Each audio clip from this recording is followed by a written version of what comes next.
Eu não deixo de me admirar como o Tom Hanks consegue fazer tantos papéis biográficos num intervalo tão pequeno de tempo e ainda assim faz com tanta seriedade, com tanto vigor e tão bem mesmo. Eu acho que não é só o caso de esforço ali para fazer alguma coisa decente. Eu acho que ele consegue fazer isso realmente muito bem, vender um lado humano de todos os personagens e ao mesmo tempo nuances diferentes de todos eles. Só para citar alguns bons exemplos aí da última década, como Capitão Phillips, Ponte dos Espiões, The Post, Sully, Um Lindo Dia na Vizinhança, são personagens de boa índole, porque ele é o cara bom moço, né, e o queridinho de Hollywood, mas ele consegue imprimir traços muito específicos ali desses personagens, no sentido de você reconhecer o ator. O Tom Hanks ele é reconhecível, a performance dele é reconhecível, mas ao mesmo tempo não parece a mesma pessoa, porque é isso que acontece com alguns atores, né? Você olha pro cara e identifica exatamente o mesmo personagem, mesmo quando são figuras diferentes em contextos diferentes.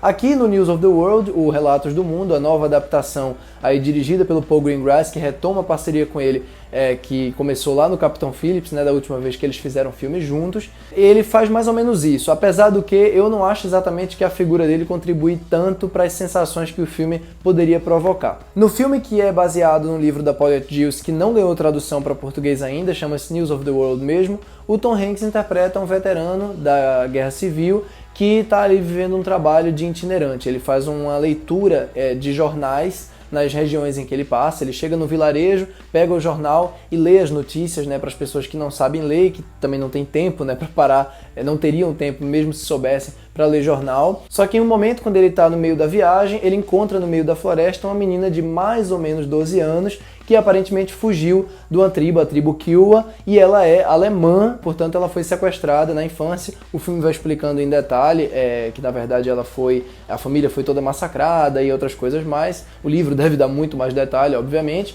E aí ele tem que levar essa menina para os tios, que são os únicos parentes, a única família que ela tem. Isso aqui é um western, né, até bem típico no sentido de contextualização, temáticas e confrontos. Ele lida com um tipo de assunto que na verdade tem um histórico relativamente comum na história do oeste americano, essa coisa de raptos de pessoas, de crianças, e o próprio livro da Paulette Giles é inspirado em muitos desses relatos. Não é exatamente um específico, mas vários relatos, né, que tem outros livros que ela pesquisou. E o Paul Greengrass, que é um diretor que eu acho que já fez trabalhos maravilhosos, como o próprio Capitão Phillips com Tom Hanks e também o United 93, aqui faz o que talvez seja o filme mais domesticável dele, assim. É um filme funcional, tanto em termos emocionais, né, dos reencontros, as despedidas, etc., quanto em termos de ação, né, os momentos ali pontuais de embate, né, de confronto são muito legais. Apesar de que eu esperava muito mais violência, eu vi que a classificação indicativa é para 16 anos e eu até aqui não entendi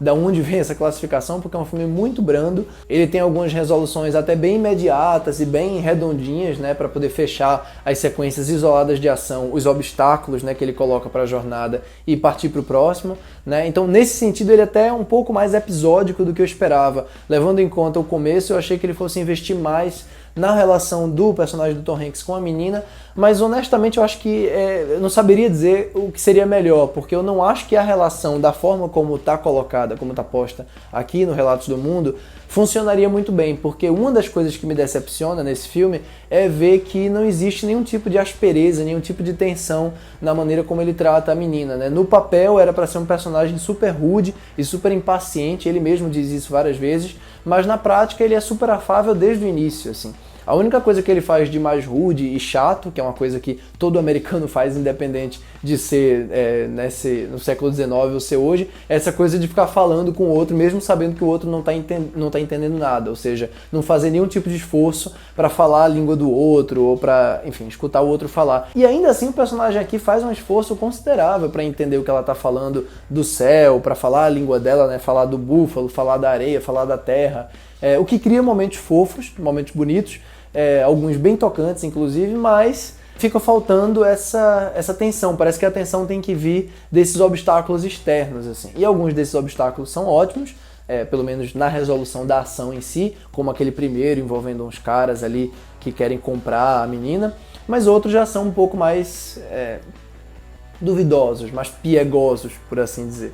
a fotografia do Dariusz Wolski, que fez várias vezes a fotografia dos filmes do Ridley Scott, por exemplo. E aqui, ainda que graças a Deus ele não chegue a repetir aquilo que me incomoda muito em filmes, principalmente como Todo o Dinheiro do Mundo, que é essa coisa da fotografia ultra contrastada a ponto de você não ver praticamente nada nas cenas noturnas, ele não faz isso. Por outro lado, ele e o Paul Greengrass repetem um recurso que eu acho que prejudica inclusive a geografia do filme, que é essa coisa de ficar fazendo planos super panorâmicos para mostrar onde os personagens estão, sendo que a localização continua um mistério pra gente, e depois fechar neles, abre e fecha, abre e fecha. Eu sinto falta de planos um pouco mais inventivos que realmente consigam levar a gente para dentro daquele lugar ali, né, daquela aridez. Eu acho que fica tudo muito fácil, assim, abre e fecha, e enfim, acho que o Paul Greengrass é muito mais do que isso, geralmente no cinema dele. Eu disse tudo isso, mas ao mesmo tempo eu acho que o Paul Greengrass se atém a um elemento que eu não sei se funciona dessa maneira no livro, também pouco importa, eu estou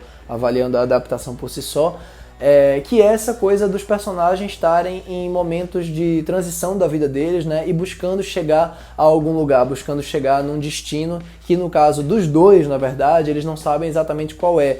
E a maneira como a história dos dois se entrelaçam é muito bonita nesse sentido, né, porque eles acabam encontrando na jornada em si e no outro, né, um no outro, esse espaço que estava faltando na vida deles. Então a menina também consegue isso de algum modo, não vou dizer como, e o capitão, que também tem um trauma muito recente, né, uma perda e um buraco na vida dele, consegue tapar de uma maneira comovente, inclusive dentro dessa jornada com a menina. Então assim, o saldo final pra mim é que eu sempre espero mais, na verdade, de um filme do Paul Greengrass, principalmente com esse tipo de contextualização aqui de western, que é um gênero que eu amo tanto, e que eu acho que precisava de uma aspereza maior, precisava de um impacto, uma força maior. Mas da maneira como fica, não frustra tanto não. Assim, você termina e é uma experiência que se vale bem, assim, de maneira bem funcional dentro do que ele se propõe a fazer. Duas boas interpretações, momentos de ação e emocionalmente satisfatórios. E eu acho que para toda a ambição que ele não tem, que ele poderia ter tido, ele tem muitas qualidades ali no meio. Então é uma boa experiência, eu curti. E eu espero que você também tenha curtido esse vídeo. Se você de fato curtiu, eu vou pedir para você deixar seu like aqui embaixo do vídeo. Não se esqueça também de se inscrever no canal e de ativar o sininho das notificações para receber notificações todas as vezes que eu postar vídeos novos aqui. Comente o que você achou do Relatos do Mundo, se você curtiu, se você não curtiu, se você concorda comigo ou não. Um abraço para todos e tchau, tchau. Até a próxima.